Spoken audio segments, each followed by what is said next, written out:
Hey, good morning. It's Patrick Lovell coming to you on March 29th, 2022 at 8:24 a.m. my time. And I think a lot of more people are coming to this site and actually getting information from it in a way that they interpret it for their daily lives, which is just amazing. We're approaching over 800,000 on hashtag Patrick Lovell on TikTok, as well as over 1.1 million on hashtag the Con. We're fielding all sorts of comments. We're seeing that there's a lot of confusion, but at the same time, a lot of people are really tapping in, and I'm tapping into, you know, uh, let's just say something that's relevant to everybody out there. And many people have something to say, and most notably, many people are now sharing their stories with us, which is what I've wanted for a very long time. Because I know there's millions of you out there. The first thing I need to say is that there was over 16 million filed foreclosures coming from the 2008 Great Financial Crisis that led to over 50 million people that had to experience this madness. And quite frankly, it's never stopped. So if you're just now coming to this site and wondering what all of the hoopla is about, I am a television producer. I'm an investigative journalist. I've been in on a monumental journey to try to uncover what I think is the most important truth of our times and maybe the most important revelations of the last 70 years. That's not hyperbole, it's the truth. There is a system at play that's at war with us that you can't see, that most of you don't understand until you get caught in the crosshairs of how this whole operation works. So the first thing I want you to be aware of is that I really need as many of you as possible who are tuning in to please watch these videos in their entirety on YouTube at Patrick Lovell Truth Bombs the Con. Please like and subscribe. Please share. We've got to build a mass populist movement that has to fight back against the corruption of the United States, which is an extension of the corruption globally. And I would love to see a global movement eventually, but my aim is to create a resurrection, this populist movement that reconfigures and reanimates the American dream in the form of life, liberty, and justice for all, predicated on the integrity of law for everyone, which we do not have, i.e., that's what corruption's all about. So you can find our work. The Con isn't a television. The Con isn't a, me dropping video revelations to you on TikTok. The Con is a 5-hour television series that you can find at www.thecon.tv. It's available for rent on Apple TV, on Amazon Prime, on Microsoft, and also Vimeo. And you can get it for free if you go to your local library and get a library card and tap into a online network called Hoopla. So those are your options. I think it's $2 an episode. The reason we have to self-distribute on those platforms is because all of the major platforms that most of us have subscriptions to, such as HBO or Netflix or others, are pretty much financed by this system, this toxic system that we reveal in the Con. What I'm trying to tell you is our financial system is above our government. They control the government, and they basically have way too much control in the world. And as a result, it's all predicated on the system that I'm trying to reveal to you. So a couple of things I want to bring to mind this morning that I think is important to tap into. So we always get a lot of comments, and lately we've been getting more and more comments of people that have gone through this madness. And recently, I think it was yesterday, you're going to get people out there that are haters. And this one person had commented, look, if everybody was just responsible, then we wouldn't be in this mess. So you have to take responsibility for yourself. Now, I'm all about responsibility for ourselves, but I got to tell you, that's like blaming a freshman girl at college who attends a fraternity party, who somebody roofies her drink, and then she gets gang raped, wakes up the next day, and somehow that was her fault. Some people might actually, judge her on maybe being promiscuous or having promiscuous clothes. That's happened throughout, I don't know, since my lifetime, since I was in college in the 80s. So, to blame the victim is to not understand the problem. And that's what I'm trying to tell you because, see, I'm a patriot, all right? I believe in liberty and justice for all because I know it's predicated on the structure of the law where bad guys are held accountable. I'm not naive. I've seen crime my whole life. In the 80s, for example, we had huge, international drug cartels. I think everybody has heard of, Pablo Escobar in the South. He got drugs into the United States using a whole lot of resources in the United States because a lot of people were putting drugs into inner cities and all sorts of things. And it was a global scenario. And by the way, at that time, a lot of that drug flow was put into what we called back in that era, the savings and loans, which were banks that they could hide and launder money, drug money, that then the government actually used in just an incredibly complex fraud to use that sort of activity to fund weapons and geopolitical wars all throughout the world, which is kind of preceded everything that's happening now. Everything is a continuation of what's been happening literally for the last 40 years. But to stay on point, what you need to understand is that nothing has changed since 2008, okay? People try to ask me all the time, why is this relevant to now? Because it's our system, and you need to understand how it works. So it's not democracy. We don't have integrity of law, that we have two versions of the law for all of us below the line, and then, of course, a law that doesn't exist above the line because of the entire apparatus of how financialization works on a global scale that ultimately, in the end, controls our government. And we've legalized corruption to some extent. And it's out of control, and it's global, and it is the problem. And if there is a World War III that happens off the heels of Putin's invasion of Ukraine and everything that constitutes, because I've been talking a lot about, is there a potentiality where this move by the BRIC countries, which is Brazil, Russia, India, China, what do they have to do with Russia's invasion of Ukraine? There's been a kind of a global, order for a long time following following World War II, where the United States has been at the apex of that, where the U.S. dollar has been the reserve global currency, which enables us to do certain things that other countries can't do. We have a sovereign currency. We don't borrow money from China. You've heard of the full faith and credit of the United States. That's all managed because we can create as much money as we need to spend on whatever it is that we need to. We can create money out of thin air, literally, through digitizing value and then putting it into our financial system that manages it.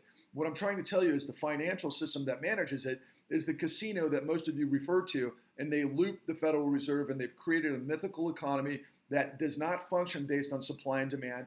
And again, we don't have integrity of law. So we're just the opposite of what you think we are, okay? So if you actually are a patriot and you do believe in the United States and you'd be willing to throw down the gauntlet, for the red, white, and blue, for being a democracy and for having certain values and being the shining city on the hill, you're living a lie. You don't understand what we are and what we've become and how we've become it.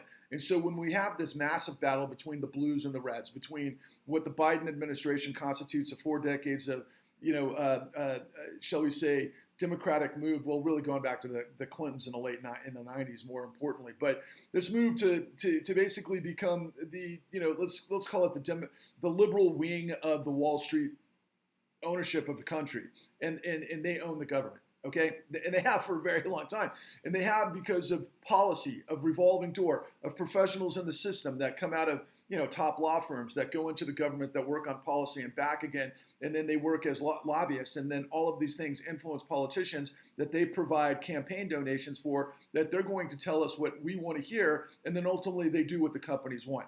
I call it corporate fascism undergirded by a criminal syndicate. That's what it is. And it's that way because of what we show and expose in the con that the world has covered up. And what I mean by the world, I'm not kidding. The New York Times didn't bring this to us. The Washington Post didn't bring this to us. All of the papers in the United States didn't bring this to us for a number of reasons, primarily because it's a complex story to tell, and they usually are in the moment, and as things happen, they're waiting for information that's going to come out of the Justice Department or the FBI. And if it doesn't, then it's kind of like something they don't sink their teeth into because they don't want to be held liable, okay? And ultimately, they don't do the investigations either. Now, that's part and parcel to the fact that hedge funds have brought newspapers all over the country, and they've gutted investigation departments. And most journalists are smart. And if they have jobs at these major institutions and they've survived, the onslaught of what's happened because of, technology and what's happened online and the nature of news and the immediacy of people sharing ideas and what happens in a moment, what we've done is we've destroyed the fourth estate, which is journalism. And it's just become a, bastardized kind of a corporate propaganda machine because all the major, names, whether it's the New York Times and everything else, it's really about access more than importantly than anything else to power. And they're kind of part and parcel because a lot of the institutions, the editors and the journalists and all of these, professionals, a lot of time came out of the Ivy League, and a lot of time they know they're investigating people that are their classmates or from the same sort of culture, if you will, and they're not getting there, but they can't because it's like, it's like their career suicide. And then ultimately for me, it's like I wasn't that guy because I was a professional as a producer for years, and I got blown up in the 2008 financial crisis, and it didn't make any sense. It destroyed my life. It nearly ended my life.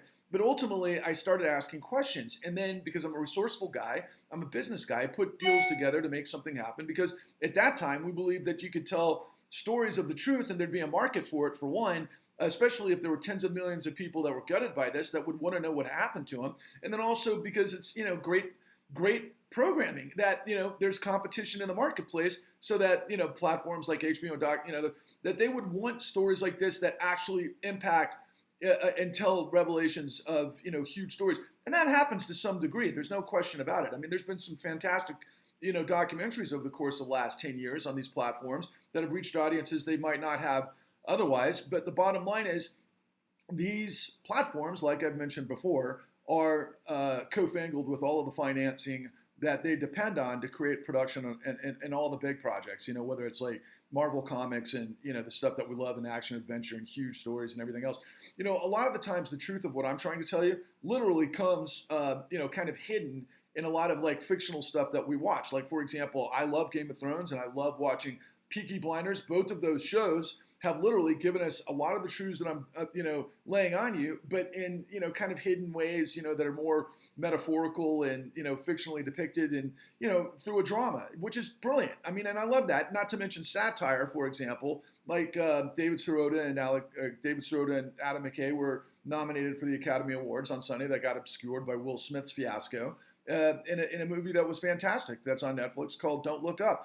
I'm Kate Dibiasky, but my comment, if you've ever seen Don't Look Up, I'm one of the characters in that show. A lot of people compare me to Dr. Mendy, but I find myself more akin to Kate Dibiasky because, just her reactions in that film were like, there's a comet coming to destroy us, and I'm trying to warn you so we can actually fix it. That's what I'm doing with corruption, okay? So yesterday, I get contacted by a farmer from Kansas that says that he discovered me on TikTok and that there's a growing number of farmers that are actually getting tied into the con because they're going through a version now of what we exposed that came out of the 2008 financial crisis.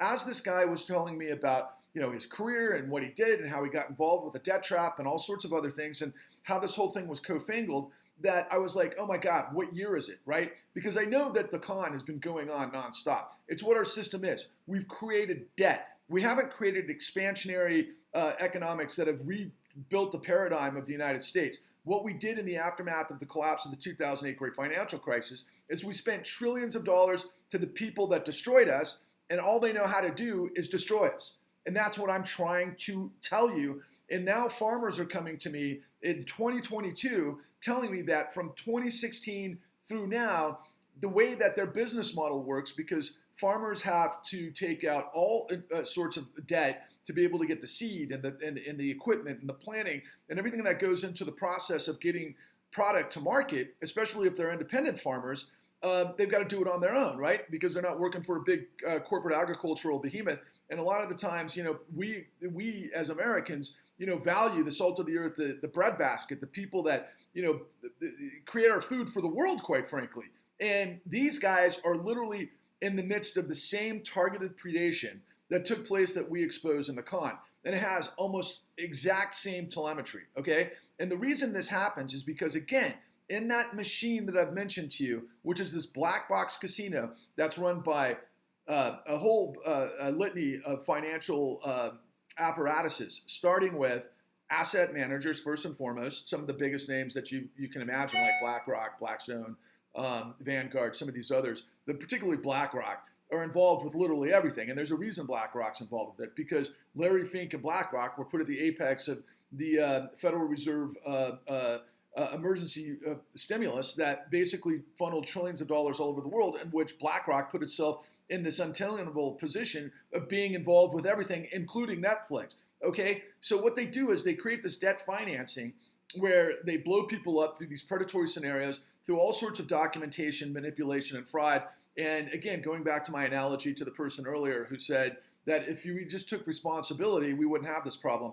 Okay, but what about the responsibility of the system that we're dependent on to do our business? I talked to a guy yesterday, been in business as a farmer for 49 freaking years. He built and amassed, a very important plot of land worth over $10 million. And then that was used for debt financing for equipment and everything else under these terms. And they circumnavigated them. And then they basically pull these insane sorts of maneuvers to where they do exactly the opposite of what you agreed to.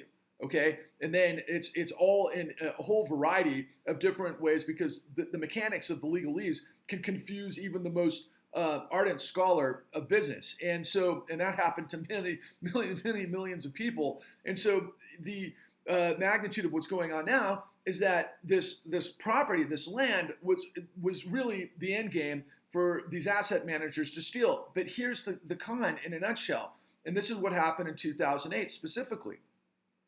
So we give free money to the asset managers who create fees for themselves based on short-term activity, based on volume, that they do through a whole variety of fraudulent ways, which is fraud, just so you know, is not shenanigans. Fraud is theft by deception, and it's a criminal act, which is under most states in different ways, depending on what the fraud is. They're all felonies. What does that mean? Well, felonies, you go to jail.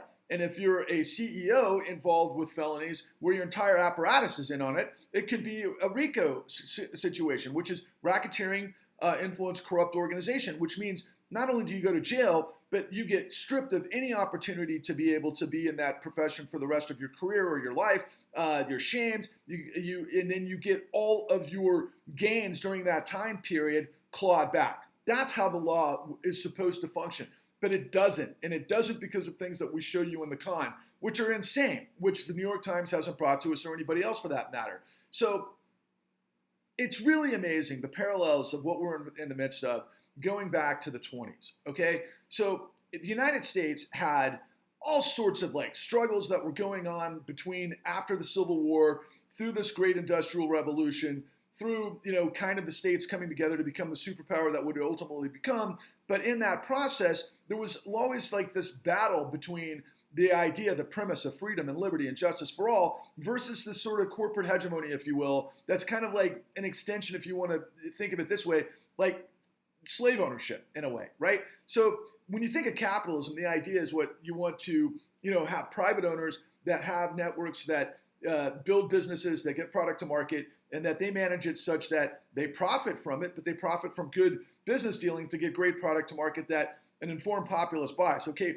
that might be the ideal, right? But a lot of times we know in business that people can take shortcuts, they get themselves jammed up, things happen, maybe there's competition, monopolies. I mean, these are all part and parcel to the fabric of the history of the United States, and it's just common sense, right? But ultimately, what happened is, in this country, when you, especially in the 20s, well, even going back further than that, what am I saying?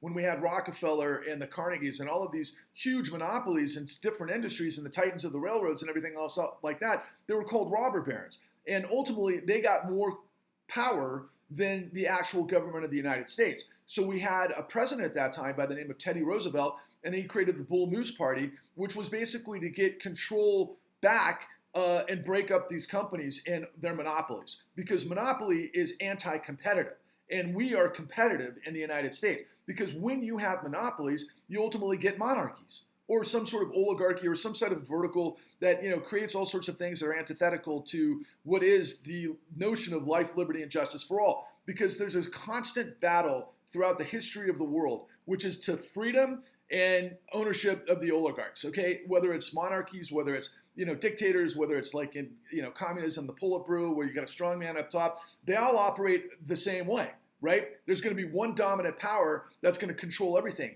And the idea of democracy and the idea of free markets is that you have a very vibrant, competitive marketplace that great ideas get to filter in regional ways that help local economies, that that honesty, integrity, and great character come forth from the wellspring of what was the American ideal to be able to, provide for the common events. Let's just put it that way, in all its forms.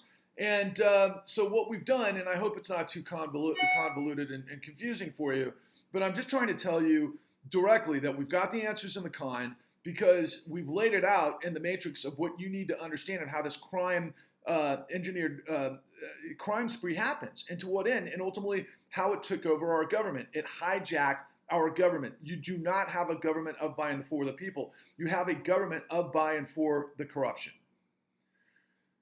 So what we're going to try to do is, by the way, going back to this whole thing, there was this populist movement back in the late 1900s that led to the Bull Moose Party and Teddy Roosevelt and trust busting, and all of that thing was a confluence of farmers, fighting against the monopolistic powers of the trains and Wall Street that were financing them. And then we also had simultaneously labor rights movements that were happening within the factories of the Midwest, all over the country. And all of these things came together.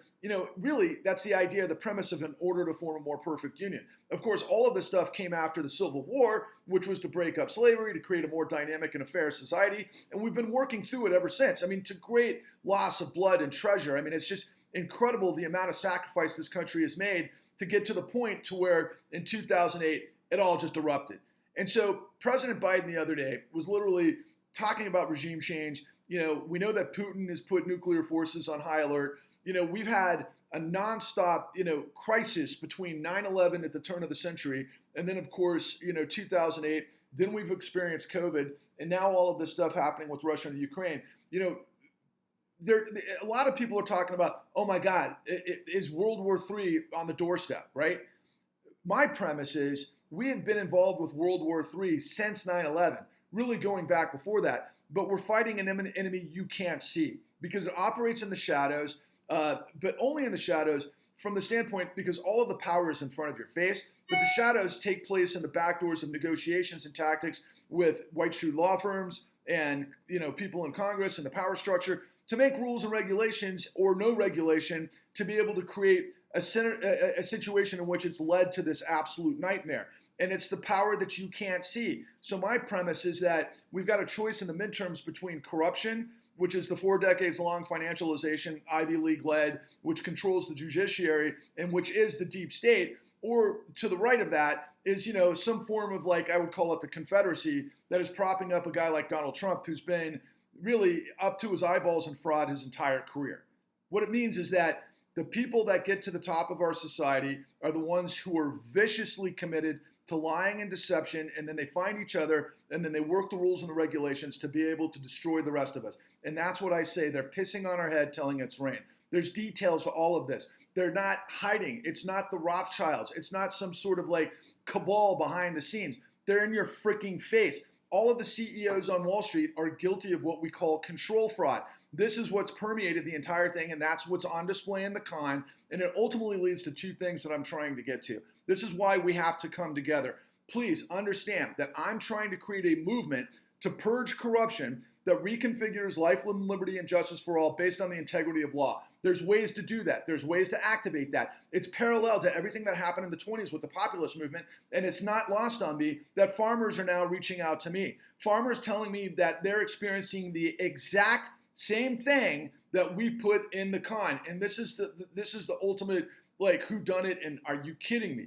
Because the financial industry not only gets their raw materials for free, which is money, that they put then in their systemology, which a lot of the time is debt laundering, if you want to know the truth, between the private equity firms. But you've got hedge funds with insider information, and then you've got these asset managers that can set everybody up on these loans because we've created a debt-fueled society, instead of an income society that fuels finance. It's a debt society that basically destroyed the golden goose. And in this capacity is now going after the farmers like they did in the 20s. And the farmers fought back.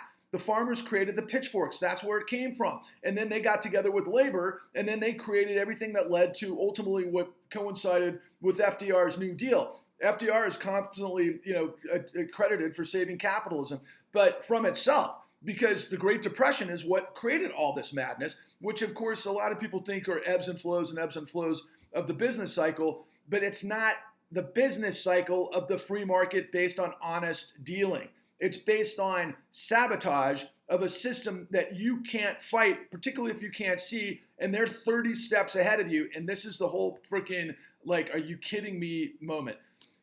Hit the drums. It's about to come. Turn on the lights. It's blinking. It's crazy. Here comes the crescendo. The government is buying the debt. That's what's called quantitative easing. So the government provides the free lending that then they buy back. The idea of supply and demand and free markets is a myth.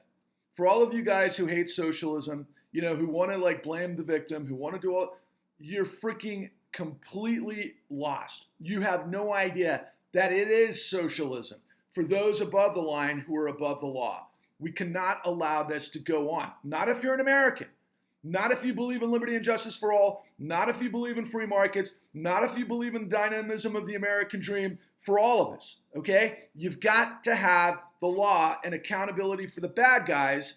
Otherwise, they will run roughshod on you, just like that poor freshman girl that wound up as a victim at a fraternity party where she got roofied and then got gang raped. Is that who you want to be? That's not who I am. I'm freaking Popeye, and I'm going to deliver a Mike Tyson uppercut to Bluto. I need your help to do that. Onwards and upwards.